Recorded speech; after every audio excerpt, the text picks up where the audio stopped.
Hello,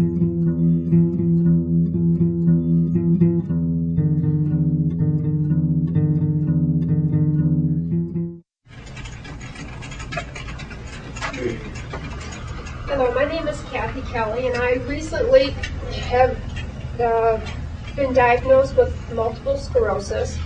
At the moment, I still have the ability to get around without having to use paratransit. I don't know how long that's going to last. The problem I see with I'm here to give support to the handicap group because I think paratransit is overwhelmed with the handicapped people that they have. My experience with that, being involved in the handicap community now, is 2 weeks ago I went to an MS yoga class for the handicap, and it's only an hour-long class. Most of the people there are in wheelchairs, and the only way they can get there is through paratransit, because regular cabs cannot handle a scooter, nor can they handle an electric wheelchair.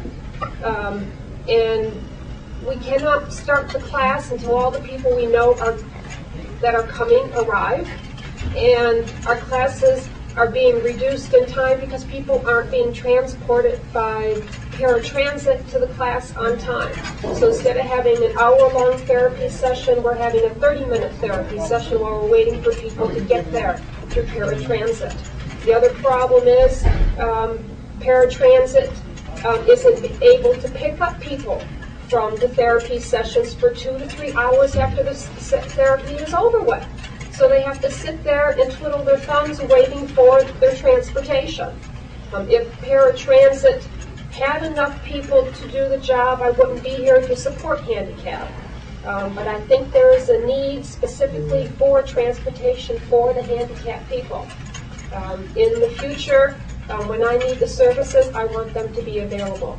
So I think it's imperative that we get that you guys issue a license and the medallions for the handicapped people, so that they have the time to get this whole business off the ground and work all the kinks out of it before even more people are going to be needing their services.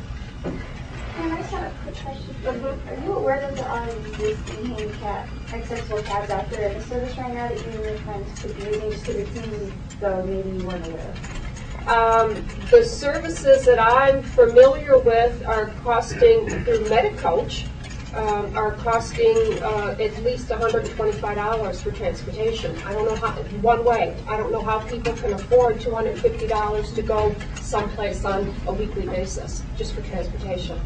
I know that every cab company has handicap accessible vehicles in their fleets, and you could call any cab company just so that you are aware of another option for yourself for the meantime. That would be great if the drivers were trained in how to properly work with the handicapped people. I don't see that happening with the other cab companies. Most of the other cab drivers are interested in having a ride that can open the doors and get themselves in. The regular taxi companies are making their money off a high turnover. When it takes twice as long to deal with a handicapped person, a lot of I've heard complaints from handicapped people. They call up and they make an appointment to get picked up, and nobody ever shows up. If the service was provided for the handicapped people, there wouldn't be the need that we see now. Thank you.